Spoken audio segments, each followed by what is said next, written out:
जो स्त्री अपने पति के साथ रात में सोती नहीं है वह कान खोल करके सुन ले, बाद में पछताना नहीं पड़ेगा।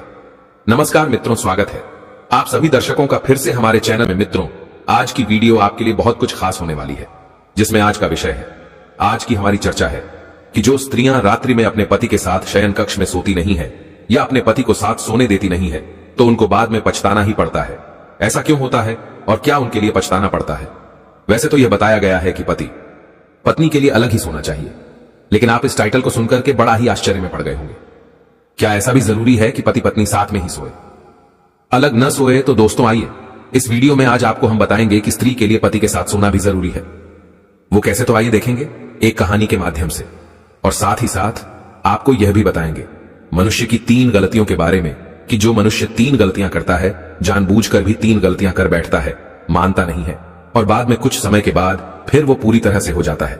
क्योंकि उन 3 गलतियों के कारण तो वे 3 गलतियां कौन सी है वह भी हम आगे वीडियो में आपको बताएंगे, और यह भी बताएंगे कि स्त्री के लिए पति के साथ सोना जरूरी है या नहीं है, या क्यों जरूरी है। तो इन्हीं 2 विषयों पर हम इस वीडियो में चर्चा करेंगे। बस आपसे निवेदन है कि आप हमारी वीडियो के साथ अंत तक हमारे साथ जुड़े रहे और जो भी हम कहानी के माध्यम से आपको समझाने के लिए जा रहा है उस चर्चा को ध्यानपूर्वक सुने और कमेंट बॉक्स में श्रद्धा से राधे कृष्णा जरूर लिखे।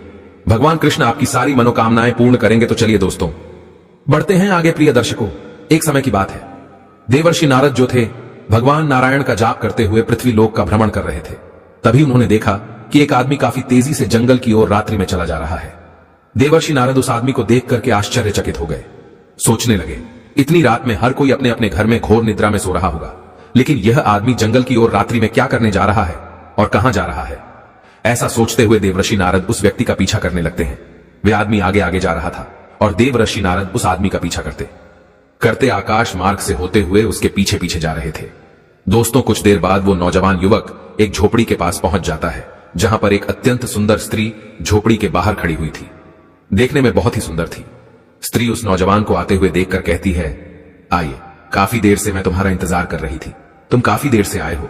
तब नौजवान भी कहता है कि हे प्रिय, आज मेरी पत्नी काफी देर में सोई, इसलिए आने में मुझे थोड़ा विलंब हो गया। तब औरत कहती है, कोई बात नहीं, भला तुम आए तो मुझे भी आज अपने पति को सुलाने में थोड़ी देर हो गई, लेकिन फिर भी तुमसे पहले ही आ गई। प्रिय दर्शकों, देवर्षि नारद दोनों की बातें सुन रहे थे। तभी औरत कहती है, चलिए अब हम दोनों अभी झोपड़ी के अंदर जल्दी चलते हैं और जिंदगी का असली आनंद लेते हैं। इतना कहने के बाद में दोनों झोपड़ी के अंदर चले गए। देवर्षि नारद यह देख करके आश्चर्य में पड़ गए और कहने लगे, वह रे पृथ्वी लोक की स्त्री और पुरुष दोनों का विवाह हो गया है और फिर भी दोनों अपने अपने जीवन साथी को धोखा दे रहे हैं। इन्हें थोड़ी भी शर्म नहीं आती और किसी बात का भय इन लोगों को नहीं होता कि अपनी स्त्री और पति के साथ विश्वासघात करना कितना बड़ा पाप होता है। ऐसा लोग क्यों करते हैं? इसका कारण क्या है मित्रों? इस घटना को देखते हुए देवर्षि नारद के मन में कई सवाल उठने लगे और फिर इस प्रश्न का उत्तर जानने के लिए देवर्षि नारद नारायण नारायण का जाप करते हुए आकाश मार्ग से होते हुए कैलाश पर्वत पर जाने लगे। कुछ ही देर बाद देवर्षि नारद जो थे कैलाश पर्वत पर पहुंच जाते हैं, जहां पर भगवान शिव कैलाश पर्वत पर अपने आसन पर विराजमान थे। देवर्षि नारद को आते हुए देखकर भगवान शिव कहते हैं, आइए देवर्षि नारद, कैलाश पर्वत पर आपका स्वागत है। तब देवर्षि नारद भगवान शिव से कहते हैं, प्रभु प्रणाम। तब भगवान शिव देवर्षि नारद से बोले कि हे देवर्षि नारद, आज अचानक ही कैलाश पर्वत पर पधारने का क्या कारण है? तब देवर्षि नारद भगवान शिव से कहने लगे कि हे प्रभु, आज मैं पृथ्वी लोक का भ्रमण करने के लिए गया था। तभी मैंने एक विचित्र घटना देखी। उस घटना को देख करके मेरे मन में एक विकराल प्रश्न उठा और उसी प्रश्न का हल जानने के लिए आपके पास में चला आया हूं। कृपया करके मुझे मेरे इस प्रश्न का उत्तर देकर मेरी शंका का समाधान करें, आपकी बहुत बड़ी कृपा होगी। तब भगवान शिव कहते हैं कि देवर्षि नारद, तुम निश्चिंत होकर के अपने प्रश्न पूछो, मैं तुम्हारे प्रश्न का उत्तर अवश्य दूंगा। भगवान शिव के मुख से इतना सुनते ही देवर्षि नारद कहने लगे कि हे प्रभु, मैं आपसे जानना चाहता हूं, कुछ स्त्रियां अपने पति के साथ सोती नहीं है, न रथ कीड़ा करने देती है, और हे प्रभु, मनुष्य अपने जीवन में कौन सी 3 गलतियां कर देता है जिससे उसे जीवन भर पछताना पड़ता है, और जो लोग वे गलती नहीं करते हैं उनका जीवन हमेशा खुशहाल बना रहता है। मनुष्य को अपने जीवन में कौन सी 3 कार्य कभी नहीं करने चाहिए? दोस्तों, भगवान शिवदेव ऋषि नारद के मुख से इतना सुनते ही कहते हैं कि हे देवर्षि नारद, आज तुमने बड़ा ही उत्तम प्रश्न किया है, जो समस्त मानव कल्याण हेतु अत्यंत महत्वपूर्ण यह प्रश्न है। यह प्रश्न प्रत्येक मनुष्य को एक बार अवश्य जानना चाहिए, क्योंकि कुछ लोग जवानी में कुछ गलतियों के कारण अपने संपूर्ण जीवन को बर्बाद कर लेते, और जो लोग अपनी जिंदगी को खुशहाल बनाना चाहते हैं उन्हें यह बातें जानना अति जरूरी है। देवर्षि नारद, अब मैं तुम्हें एक अत्यंत महत्वपूर्ण और ज्ञानवर्धक कथा के माध्यम से सभी प्रश्नों का उत्तर बताने के लिए जा रहा हूं। तुम इस कहानी के लिए बहुत ही ध्यानपूर्वक सुनना। भगवान शिव के मुख से इतना सुनते ही देव ऋषि नारद कहने लगे कि हे प्रभु, आप कृपया करके कहानी को जल्दी से आरंभ कीजिए। मैं आपको वचन देता हूं कि इस कहानी को शुरू से लेकर अंत तक अवश्य सुनूंगा, और हे प्रभु, इस कहानी का व्याख्यान समस्त लोकों में जाकर के करूंगा। दोस्तों, फिर भगवान शिव जो है वो कथा को आरंभ करते हैं और कहने लगे कि हे देव ऋषि नारद, पूर्व काल की बात है। एक नगर में बहुत ही सामान्य जीवन जीने वाला एक किसान रहता था, जिसका एक पुत्र था। उसका नाम था राघवेंद्र। किसान बहुत धनी था, उसके पास बहुत धन था, क्योंकि किसान खेती के कार्य में काफी मेहनत करता था, इसलिए उसकी फसल अच्छी आती थी और बहुत सारा अनाज भी पैदा होता था। कुछ अनाज वे बाजार में बेच लेता, जिससे उसके पास कुछ पैसे हो जाया करते थे। भाई कुछ पैसे घर में रख लेता और कुछ पैसे में अपनी जरूरत पूरी करता था। किसान अपने पुत्र राघवेंद्र से बहुत ज्यादा ही प्रेम करता था और उसे आजादी भी उसने दे रखी थी। इसलिए राघवेंद्र काफी बर्बाद हो गया था, क्योंकि कहते हैं ना, आजादी अधिक पुत्र को नहीं देनी चाहिए। संतान के लिए अधिक आजादी ही उसको बर्बाद कर देती है और गलत रास्ते पर जाने से मजबूर कर देती है, क्योंकि भाई ज्यादा आजादी पुत्र के लिए हानिकारक होती है। और एक दिन वह गलत मार्ग पर पहुंच ही जाता है, जैसा कि राघवेंद्र पहुंच गया था। वे राघवेंद्र जो था, गलत संगत के कारण जुआ खेलने लगा और इतनी ही कम उम्र में अपनी काम वासना को शांत करने के लिए वो वस्या के पास भी जाने लगा था। एक दिन इस बात का पता किसान को चल गया कि मेरा पुत्र वस्यायों के पास भी जाने लगा है, जुआ भी खेलने लगा है और शराब भी पीने लगा है। इसका खर्चा बहुत ज्यादा बढ़ गया है, अब कोई उपाय करना ही होगा। फिर किसान ने सोचा, अब हमें अपने पुत्र का विवाह देना चाहिए, क्योंकि जब इसका विवाह हो जाएगा, घर में इसकी पत्नी आ जाएगी, तो जितने भी यह गलत कार्य कर रहा है, हो सकता है पत्नी इसे समझा दे और उसकी बात मान ले और अपने गलत मार्ग से सही मार्ग पर आ जाए। ये सोच करके किसान ने अपने पुत्र राघवेंद्र का विवाह करवा दिया। विवाह होने के बाद राघवेंद्र घर में ही रहने लगा, क्योंकि उसकी पत्नी अत्यंत सुंदर और रूपवान थी। कुछ दिन बाद राघवेंद्र के माता पिता वृद्धा अवस्था में पहुंच गए, बहुत ही वृद्ध हो गए, और एक दिन ऐसा आया कि वे दुनिया को छोड़ करके चले गए। दोस्तों, कहानी को आगे बताते हुए भगवान शिव कहते हैं कि देव ऋषि नारद, असली कहानी तो अब यहां से शुरू होती है। राघवेंद्र की पत्नी अत्यंत सुंदर थी, इसलिए राघवेंद्र की काम वासना तो शांत होने लगी थी, परंतु राघवेंद्र का अभी जुआ खेलने की आदत नहीं गई थी।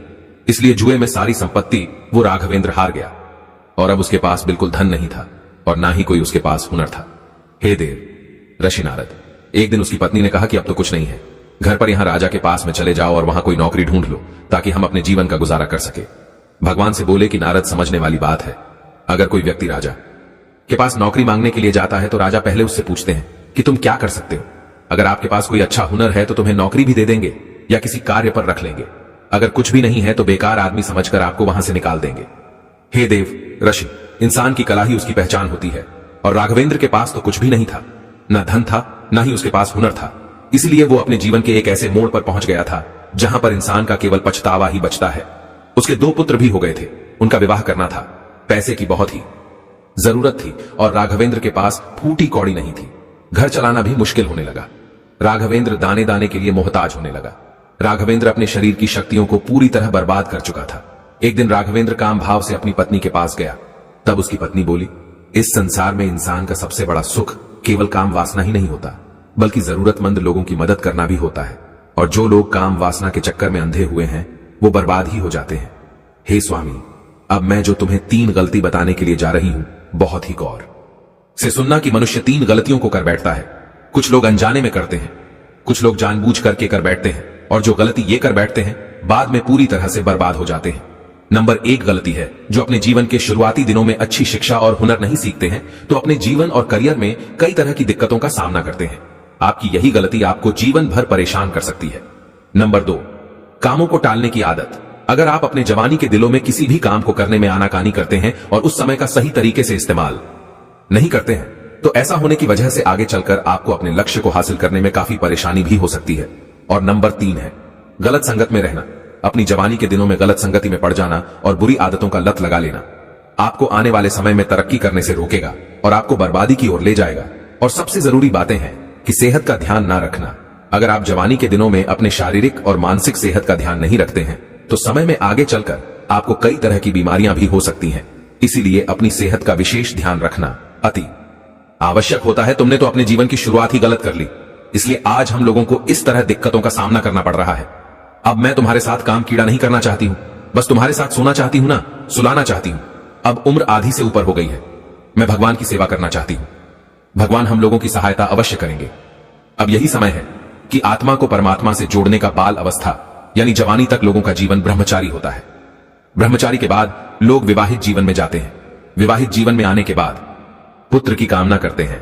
पुत्र होने के बाद बहू की कामना करते हैं, फिर बूढ़े हो जाते हैं और फिर उस ब्रह्मचारी जीवन में वापस चले जाते हैं जहां से विवाहित जीवन में आए थे। इसलिए अब ब्रह्मचारी में जाना ही बेहतर है। जिस तरह युवा अवस्था को बर्बाद किया है, उस तरह वृद्धावस्था को लोगों को बर्बाद नहीं करना चाहिए। पूजा, ज्ञान, सत्संग, भजन करना चाहिए और मैं अपने आप को बर्बाद होने देना नहीं चाहती हूँ। अब तो तुम समझ ही गए होगे कि मैं तुम्हारे साथ काम क्रिया क्यों नहीं करना चाहती हूँ और क्यों नहीं सोना चाहती हूँ। अब हम लोगों का केवल एक ही लक्ष्य है, अपने बच्चों का विवाह कर देना। तुम काम क्रिया भूल करके मेहनत पर ध्यान दो, भगवान हम लोगों की जरूर सुनेगा। मित्र, कहानी को आगे बताते हुए भगवान शिव कहते हैं कि देव ऋषि नारद उस राघवेंद्र की पत्नी ने सही कहा था कि जो मुझसे सच्चे मन से जुड़ जाते हैं उन्हें कभी कोई चीज की तकलीफ हो ही नहीं सकती है। फिर क्या होता है, उस औरत को एक बूढ़ी औरत मिल जाती है और वे बूढ़ी औरत जो थी अपना सारा धन संपत्ति उसको दे देती है और उसके घर में रहने लगती है। कहती है कि मेरे पास कोई पुत्र नहीं है, तुम ही सबको संभालो, मुझे 2 वक्त की रोटी मिल जाए, इतना ही मेरे लिए काफी है। फिर वे बूढ़ी औरत राघवेंद्र के घर ही रहने लगी। राघवेंद्र ने अपने दोनों लड़कों का विवाह भी किया और हंसी खुशी से पूरे परिवार में रहने लगता है। भगवान शिव कहते हैं कि देवर्षि नारद उस बुढ़िया के धन से राघवेंद्र का परिवार जो था उसमें सुधार तो आ गया, उसके घर में धन भी हो गया, लेकिन वो राघवेंद्र जो था थोड़ा गलत मार्ग पर पहुंच गया। उसकी स्त्री ने उसके साथ सोने से मना कर दिया, काम क्रिया करने से भी मना कर दिया और इसीलिए राघवेंद्र जो था दूसरे रास्ते पर निकल गया, जो रास्ता राघवेंद्र के लिए बहुत ही गलत था, जिसे आप देख करके आ रहे हो। राघवेंद्र जो था एक स्त्री के प्रेम के जाल में फंस गया था, क्योंकि उसकी स्त्री जो थी न तो उसके साथ सोती थी, न उसे सोने देती थी और ना ही उसकी काम वासना को शांत करने के लिए उसके साथ रथ क्रिया करती थी। और अपनी काम वासना से पीड़ित होकर के राघवेंद्र जो था दूसरी स्त्री के प्रेम के जाल में फंस जाता है और रात्रि में अपनी पत्नी को सुलाने के बाद में गांव से बाहर एक झोपड़ी में जाकर के उस स्त्री के साथ अपनी काम वासना को शांत करने के लिए उसी झोपड़ी में रथ क्रिया करता है और रथ क्रिया करने के बाद में दोनों अपने अपने घर चले जाते हैं। भगवान शिव कहते हैं कि देव ऋषि नारद, मेरे कहने का मतलब है कि स्त्री के लिए यह भी नहीं करना चाहिए। एकदम से इस तरह से अपने पति का त्याग नहीं करना चाहिए जिस तरह से राघवेंद्र की पत्नी ने कर दिया था, क्योंकि एकदम जो स्त्री अपने पति के साथ सोना छोड़ देती है और उसके साथ रथ क्रिया करना बंद कर देती है तो पति जो है वो गलत मार्ग पर निकल ही जाता है, क्योंकि अपने पति के लिए धीरे धीरे सही मार्ग पर लाया जा सकता है, एकदम नहीं लाया जा सकता। आइए देवर्षि, मैं स्त्रियों के लिए 3 महत्वपूर्ण ये बातें बताता हूं जो स्त्री के लिए कदापि नहीं करनी चाहिए। नंबर 1 है, स्त्री के लिए अपने पति के साथ रात्रि में विश्राम करना, उसके साथ सोना बिल्कुल बंद नहीं करना चाहिए, एकदम नहीं छोड़ना चाहिए। और जो स्त्रियां अपने पति के साथ रात्रि में सोने से इनकार करती है और बंद कर देती है तो पति जो है फिर दूसरी स्त्रियों की तलाश में निकल ही जाता है। इसलिए स्त्री को चाहिए कि अपने पति के साथ रात्रि में सोने का त्याग ना करे। और नंबर 2, स्त्री को यह भी चाहिए कि अपने पति के साथ रथ क्रिया करना भी बंद ना करे। जो स्त्री अपने पति के साथ में रथ क्रिया नहीं करती है, एकदम उसे बंद कर देती है तो पति व्यभिचारी बन जाता है और वह पराई स्त्री के साथ विचार करने लगता है, क्योंकि स्त्री ही जो है वह अपने पति को वर विचार करने से बचाती है और वरना पति तो व्यभिचारी बन ही जाता है। जो स्त्री अपने पति की सारी इच्छाएं पूर्ण करती है और एक दिन सही मार्ग पर लाकर के उसे खड़ा कर देती है तो वही स्त्री उत्तम मानी जाती है। और जो स्त्री अपने पति के शारीरिक संबंधों का त्याग कर देती है तो वह अपने पति के वर विचार होने की दोषी कहलाने लगती है। इसलिए हर स्त्री को चाहिए कि वह अपने पति के साथ रथ क्रिया करे और अपने पति की काम वासना को भी शांत करे, ताकि उसका पति पराई स्त्री के चक्कर में वर विचार ना कर पाए। और नंबर 3 है, स्त्री को चाहिए कि उसका पति यदि काम वासना में अधिक लिप्त रहता है तो धीरे धीरे उसे सही मार्ग पर लाए, उसे अच्छी अच्छी चर्चाएं सुनाए, अच्छा अच्छा सत्संग करवाए और जहां भगवान की चर्चाएं चलती हो वहां उसे लेकर के जाए, ताकि उसकी दूषित बुद्धि में सुधार आ पाए और वो धीरे धीरे सही मार्ग पर आ पाए, भगवान का भजन कर पाए और भगवान का तप कर पाए।